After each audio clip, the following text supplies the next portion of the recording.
UNPI, Universitas Pembangunan Indonesia Manado, kelas ekstensi, sedang mengikuti ujian 5 semester tapi lewat penyuluhan.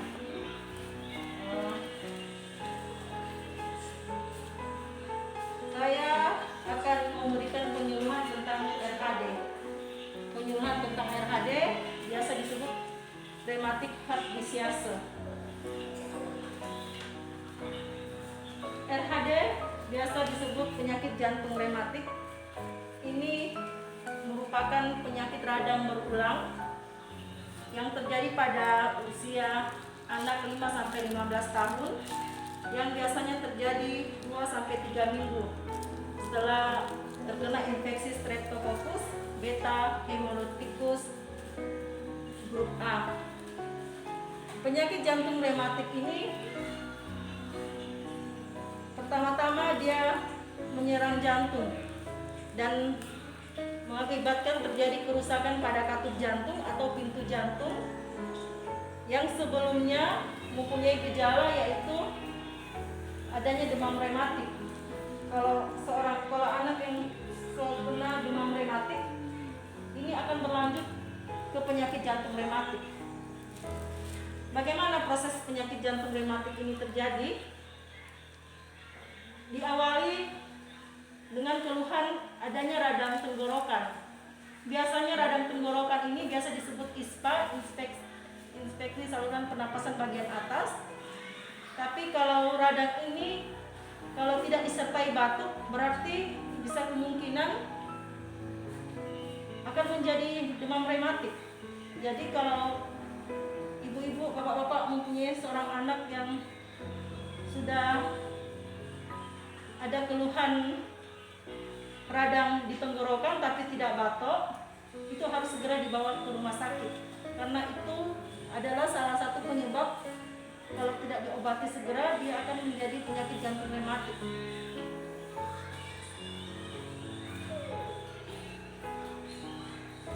Prosesnya ini terjadi sampai 2-3 minggu. Pertama-tama racunnya menyerang jantung sehingga menyebabkan kerusakan pada katup jantung. Katup jantung biasanya disebut pintu jantung. Di sini pintu jantung kalau sudah terkena dengan bakteri yang masuk di katup jantung akan menebal sehingga darah siksa atau darah setengah mati untuk mengalirkan ke seluruh tubuh. Itu karena akibat adanya bakteri Streptococcus beta hemolyticus grup A. Apa resiko yang terjadi jika seorang anak menderita penyakit RHD? Kalau masih demam rematik bisa diobati dengan antibiotik atau anti peradangan. Berarti boleh diobati dengan antibiotik dan anti peradangan. Tapi kalau bakteri ini sudah sampai ke jantung, bisa mengakibatkan kerusakan pada otot jantung dan susah sekali untuk disembuhkan. Bisa diperbaiki itu otot jantung tapi susah sekali untuk disembuhkan karena dia punya kuman sudah masuk ke jantung. Jadi resiko sekali buat anak-anak yang menderita penyakit ini. Bagaimana pencegahan atau kenapa hal ini bisa terjadi? Ternyata lingkungan yang kotor, lingkungan yang tidak bersih, itu bakteri bisa berkembang biak, bakteri Streptococcus ini. Jadi kita harus menjaga lingkungan kita yang bersih, dan biasanya juga disebabkan karena pemukiman yang padat. Kalau pemukiman sudah padat tapi lingkungannya tidak bersih, gampang sekali bakteri Streptococcus ini hidup. Pencegahan dan pengobatan penyakit RHD pada anak ini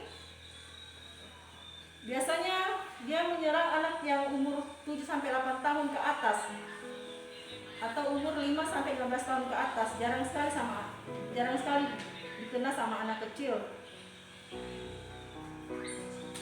Biasanya radang tenggorokan disebabkan ada dua, yaitu virus dan kuman.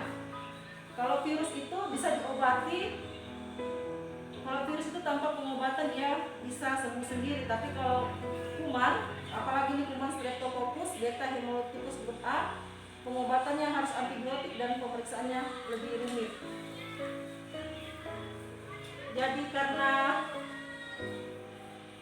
ini penyebabnya adalah kuman, saya akan memberikan sosialisasi bagaimana caranya mencuci tangan 6 langkah biar kita terhindar dari bakteri Streptococcus.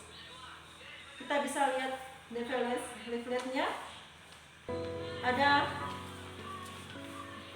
6 langkah mencuci tangan. Kalau dia menggunakan hand scrub atau yang pakai alkohol biasanya 20-40 detik, tapi kalau dia menggunakan sabun 40-60 detik.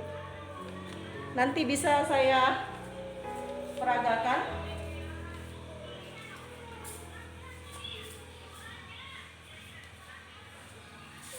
Kita ambil air mengalir, kita ambil sabun, kita gosok telapak tangan. Setelah hitung sampai 5 kali, 1, 2, 3, 4, 5. Habis itu kita gosok punggung tangan secara bergantian.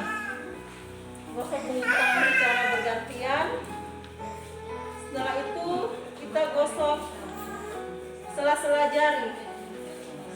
jari secara bergantian. Terus kita gosok jari-jari dengan cara mengunci. Gosok jari-jari dengan cara mengunci. Setelah itu kita gosok ibu jari kiri dan kanan. Setelah itu kita gosok telapak tangan menggunakan ujung jari. Secara bergantian. Setelah itu kita taruh di air mengalir. Lalu kita keringkan dengan tisu atau kain bersih. Demikian penyuluhan saya hari ini. Kalau Bapak Ibu ada yang mau bertanya, saya persilahkan. Ada. Ya. Pertanyaannya, apakah penyakit jantung rematik adalah turunan? Penyakit jantung rematik itu pada dasarnya bukan turunan, tetapi penyakit yang didapat karena adanya bakteri, adanya kuman Streptococcus beta hemolyticus grup A. Boleh? Terima kasih. Terus ada lagi yang bertanya? Ya. Langkah pertama apa yang bisa dilakukan orang itu ketika mengetahui anaknya mengalami sakit jantung rematik? Nah, langkah apa yang dilakukan orang tua ketika mengetahui anaknya terkena sakit jantung rematik? Langkah pertama apa? Karena ini berbahaya, berarti kita harus ke rumah sakit. Segera. Karena kalau sudah di rumah sakit, berarti pasien harus diusahakan istirahat total, harus tirabaring. Kenapa harus tirabaring? Karena ini untuk mengurangi besarnya infeksi yang terjadi pada katup jantung. Jadi harus tirabaring. Terus kalau di rumah sakit, dokter mau kasih obat antibiotik yang memang rutin. Jadi kalau di rumah pasti akan putus-putus. Di rumah sakit akan terkontrol itu pemberian obat.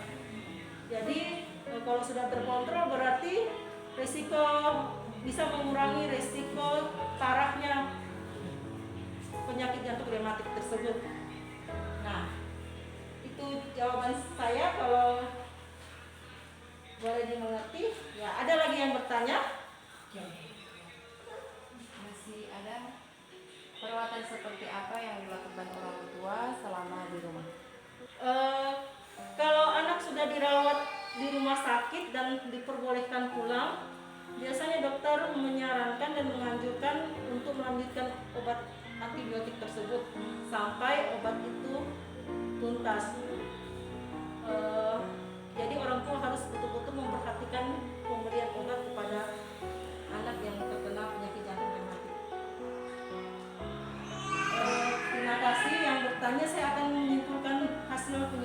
hari ini, ternyata jantung rematik pada anak itu sangat berbahaya. Jadi kalau ibu-ibu harus bisa melihat kondisi anak. Kalau anak sudah mengeluh sakit tenggorokan tapi tidak disertai batuk, harus segera bawa ke rumah sakit. Karena kalau tidak dibawa ke rumah sakit, apalagi ini kumannya sangat berbahaya karena dia akan masuk ke katup jantung, dia akan merusak organ jantung. Kalau tidak segera dilakukan, bisa diperbaiki tapi tidak bisa disembuhkan. Jadi nanti kalau anak itu umur sudah beranjak dewasa, boleh dioperasi, tapi operasinya untuk memperbaiki katup jantung, tapi tidak bisa disembuhkan, hanya untuk memperbaiki. Jadi pengetahuan ibu-ibu dan bapak-bapak boleh bertambah lagi dengan penyuluhan saya. Kalau tidak ada lagi mau dipertanyakan, saya mengucapkan banyak terima kasih sudah mengambil waktu Bapak Ibu mendengar penyuluhan saya. Saya ucapkan terima kasih dan hanya karena kasih setiamu.